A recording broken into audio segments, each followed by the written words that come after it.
के आज भी यहां यूपी के 4.5 लाख गरीब परिवारों को पक्के घर सुपुर्द किए गए हैं। सावन के महीने में महादेव की ये कितनी बड़ी कृपा हुई है। साथियों, जिन गरीबों को ये घर मिले हैं उनकी एक बहुत बड़ी चिंता खत्म हो जाती है। सुरक्षा की भावना उनके भीतर आ जाती है। जिन्हें ये घर मिलता है उनमें एक नया स्वाभिमान जगता है, नई ऊर्जा आती है। जब ऐसे घर में कोई बच्चा पलता है, बढ़ता है, तो उसकी आकांक्षाएं भी अलग होती है। और आपको एक बात मैं बार बार याद दिलाता हूं, पीएम आवास योजना के ये ज्यादातर घर महिलाओं के नाम पर मिल रहे हैं। आज इन घरों की कीमत कई लाख रुपए हो गई है।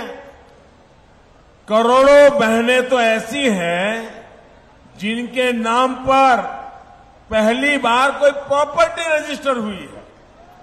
इससे गरीब परिवारों की बहनों को जो आर्थिक सुरक्षा की गारंटी मिली है, ये वो ही जानती है।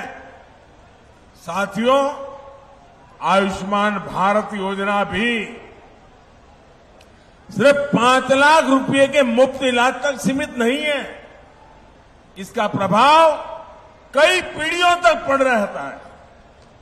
जब गरीब परिवार में कोई गंभीर रूप से बीमार पड़ता है तो किसी की पढ़ाई छूट जाती है, किसी को छोटी उम्र में काम करने के लिए जाना पड़ता है, पत्नी को भी रोजी रोटी के लिए निकलना पड़ता है। एक गंभीर बीमारी आई कि कई साल तक मां बाप बच्चे बड़े हो जाएं लेकिन शादी नहीं कर पाते हैं, क्योंकि आर्थिक स्थिति बीमारी में खस्ता हाल हो जाती है।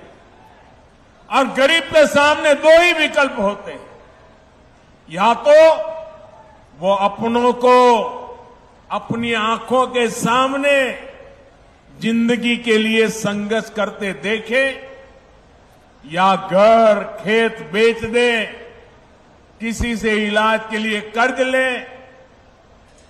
जब प्रॉपर्टी बिकती है, कर्ज का बोझ बढ़ता है, तो आने वाली कई पीढ़ियां प्रभावित हो जाती है। आयुष्मान भारत योजना आज गरीब को इसी संकट से बचा रही है। इसलिए मैं मिशन मोड पर लाभार्थियों तक आयुष्मान कार्ड पहुंचाने के लिए इतना अधिक प्रयास कर रहा। आज भी यहां से 1,60,00,000 लाभार्थियों को आयुष्मान भारत का कार्ड बंटना शुरू हुआ है। भाइयों और बहनों, देश के संसाधनों पर वंचितों का, गरीबों का सबसे बड़ा हक होता है। पहले बैंक तक पहुंच भी सिर्फ अमीर लोगों की होती थी। गरीबों के लिए तो ये माना जाता था कि पैसा ही नहीं है तो बैंक खाते का क्या करेंगे। कुछ लोग सोचते थे कि गारंटी देने के लिए कोई नहीं है तो बैंक लोन कैसे मिल पाएगा। बीते 9 वर्षों में इस सोच को भी भाजपा सरकार ने बदल दिया। हमने बैंकों के दरवाजे सबके लिए खोल दिए।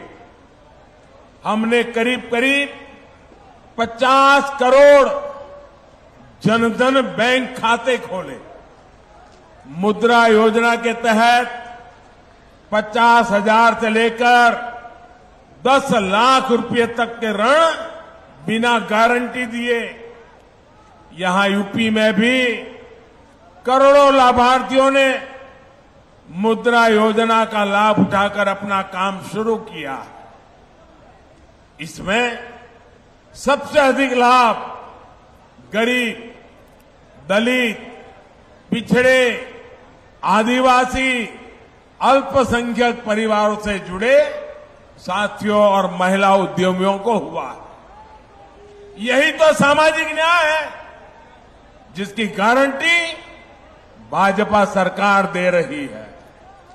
साथियों, हमारे रेहड़ी, ठेले, पटरी, फुटपाथ पर छोटा मोटा व्यवसाय करने वाले साथी भी अधिकतर वंचित समाज से ही आते हैं। लेकिन पहले की सरकारों ने इन साथियों को भी सिवाय अपमान और प्रताड़ना के कुछ नहीं दिया। रेहड़ी, ठेले, पटरी, फुटपाथ पर दुकान चलाने वालों को दुत्कार देता है, गाली देकर चला जाता है। लेकिन गरीब मां का बेटा मोदी इनका ये अपमान बर्दाश्त नहीं कर सकता। इसलिए मैंने रेहड़ी, ठेले, पटरी, फुटपाथ पर दुकान करने वाले के लिए पीएम स्वनिधि योजना बनाई है। हमने पीएम स्वनिधि योजना के तहत इनको भी सम्मान दिया है और बैंकों को इन्हें मदद देने को कहा है। जो पैसे पटरी वाले दुकानदारों को बैंक दे रहे हैं उसकी गारंटी भी सरकार खुद ले रही है। पीएम स्वनिधि योजना के तहत अभी तक 35 लाख से अधिक साथियों को मदद स्वीकृत की गई है। यहां बनारस में भी आज 1.25 लाख से ज्यादा लाभार्थियों को स्वनिधि योजना के तहत लोन दिए गए। इस लोन से वो अपना काम आगे बढ़ाएंगे, अपनी दुकान का विस्तार करेंगे। अब कोई उन्हें गाली नहीं दे पाएगा, उन्हें नीचा नहीं दिखा पाएगा। गरीब को स्वाभिमान, ये मोदी की गारंटी है। साथियों, जिस लोगों ने देश पर दशकों तक राज किया, उनके शासन के मूल में ही बेईमानी रही। और जब ऐसा होता है तो चाहे कितना भी धन इकट्ठा हो तो कम ही पड़ता है। 2014 से पहले भ्रष्टाचारी और परिवारवादियों की सरकारों के दौरान ऐसा ही कारोबार चलता था। बजट की जब भी बात आती थी तो घाटे का, नुकसान का ही बहाना होता था।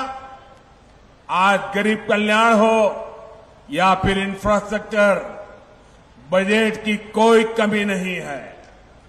वही कर देता है, वही सिस्टम है, लेकिन सरकार बदली है, नीयत बदली है तो परिणाम भी बदले दिख रहे हैं। पहले करप्शन और कालाबाजारी खबरों से अखबार भरे रहते थे। अब नए प्रोजेक्ट के शिलान्यास और लोकार्पण की खबरें अखबारों में छाई रहती है। बीते 9 वर्षों में आए परिवर्तन का सबसे बड़ा उदाहरण भारतीय रेल है। ईस्टर्न डेडिकेटेड फ्रेट कॉरिडोर यानी मालगाड़ियों के लिए विशेष पटरियों की योजना 2006 में शुरू हुई थी, लेकिन 2014 तक 1 किलोमीटर ट्रैक भी नहीं बीत पाया था। 1 किलोमीटर भी नहीं। पिछले 9 वर्षों में इसका एक बहुत बड़ा हिस्सा पूरा हो चुका है। इस पर मालगाड़ियां चलना शुरू कर चुकी है। आज भी दीनदयाल उपाध्याय जंक्शन से न्यू सोननगर खंड का लोकार्पण किया गया है। इसे मालगाड़ियों की स्पीड तो बढ़ेगी, पूर्वांचल में, पूरी भारत में रोजगार के अनेक नए अवसर बनेंगे। साथियों, जब नीयत साफ होती है तो कैसे काम होता है, इसका एक और उदाहरण मैं देता हूं। देश में तेज रफ्तार ट्रेनें चले, देश हमेशा ये चाहता था। इसके लिए पहली बार देश में करीब 50 साल पहले राजधानी एक्सप्रेस की शुरुआत हुई। राजधानी एक्सप्रेस चलाई गई, लेकिन इतने साल में भी ये राजधानी एक्सप्रेस सिर्फ 16 रूटों में ही चल पाई है। 50 साल हो गए, सिर्फ 16 रूट। इसी तरह 30-35 साल पहले शताब्दी एक्सप्रेस भी चल पड़ी, लेकिन शताब्दी ट्रेन भी 30-35 साल में अब तक 19 रूटों पर ही सेवा दे रही है। इन ट्रेनों से अलग एक वंदे भारत एक्सप्रेस है, और बनारस के पास तो देश की पहली वंदे भारत का खिताब है। 4 साल में ये ट्रेन 25 रूट पर चलनी शुरू हो चुकी है। आज भी गोरखपुर से 2 नई वंदे भारत एक्सप्रेस को हरी झंडी दिखाई गई है। एक ट्रेन गोरखपुर से लखनऊ के लिए चली है और दूसरी अहमदाबाद से जोधपुर रूट पर चली है। देश के मध्यम वर्ग में ये वंदे भारत इतनी सुपरहिट हो गई है कि कोने कोने से इसके लिए डिमांड आ रही है। वो दिन दूर नहीं जब वंदे भारत देश के कोने कोने को कनेक्ट करेगी। भाइयों और बहनों, बीते 9 वर्षों में काशी की कनेक्टिविटी को भी बेहतर करने के लिए अभूतपूर्व काम हुआ है। यहां जो विकास कार्य हो रहे हैं वो रोजगार के अनेकों नए अवसर भी बना रहे हैं। अब जैसे पिछले वर्ष काशी में 7 करोड़ से ज्यादा पर्यटक और श्रद्धालु आए थे। सिर्फ 1 साल में काशी आने वाले पर्यटकों की संख्या में 12 गुना बढ़ोतरी हुई। 12 गुना पर्यटक बढ़े हैं, तो इसका सीधा लाभ यहां के रिक्शा वाले को हुआ है, दुकानदारों को हुआ है, ढाबा होटल चलाने वाले साथियों को हुआ है, बनारसी साड़ी का काम करने वाले हो या फिर बनारसी पान वाले मेरे भाई, सभी को इससे बहुत फायदा हो रहा है। पर्यटक बढ़ने का बहुत बड़ा लाभ हमारे नाव चलाने वाले साथियों को हुआ है। शाम को जो गंगा आरती होती है उस समय नावों पर कितनी भीड़ होती है, ये देख मैं भी हैरत में पड़ जाता हूं। आप लोग ऐसे ही बनारस को संभाले रहिए। साथियों, बाबा के आशीर्वाद से वाराणसी के तेज विकास की यात्रा चलती रहेगी। और मैं एक बार काशी वासियों का और भी धन्यवाद करना चाहता हूं। पिछले दिनों काशी में नगर निगम के चुनाव हुए थे। आप सबने विकास की यात्रा को समर्थन किया, विकास में विश्वास करने वालों को जिता करके भेज दिया और काशी में एक अच्छा व्यवस्था खड़ी करने की दिशा में आप लोगों ने जो सहयोग दिया, तो काशी के सांसद के नाते आप सबके इस सहयोग के लिए मैं आज जब आपके बीच आया हूं तो हृदय से आपका आभार भी व्यक्त करता हूं। एक बार फिर आप सभी को विकास कार्यों की बहुत बहुत बधाई और पवित्र सावन मास के अवसर पर आप सबको अनेक अनेक शुभकामनाएं। हर हर महादेव।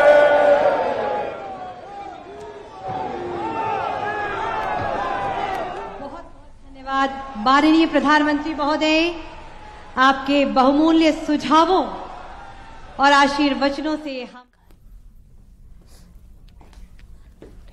प्रधानमंत्री नरेंद्र मोदी को आप सुन रहे थे। महत्वपूर्ण बातें उनके द्वारा कही गई हैं। साथ ही उन्होंने कहा है कि बड़ी सौगात प्रदेशवासियों को, देशवासियों को भी मिल रही है, क्योंकि यहां से जो वंदे भारत ट्रेन रवाना होगी उससे काफी ज्यादा सुगम सफर आम जनता के लिए हो जाएगा। लेकिन आज अहम दौरे पर गोरखपुर के और काशी के प्रधानमंत्री नरेंद्र मोदी, जहां पर क्या कुछ उन्होंने कहा आपने सुना। वाराणसी का विकास निरंतर हो रहा है और इसके साथ ही प्रधानमंत्री से जो आस जगी है आम जनता की, वो पूरी होते हुए भी नजर आ रही है। उन्होंने कहा कि रेहड़ी पटरी वालों के लिए, उन लोगों के लिए, गरीब वर्गों के लिए अभूतपूर्व कार्य सरकार के द्वारा किए गए हैं और लगातार सरकार की योजनाएं जनता तक पहुंचाई भी जा रही हैं।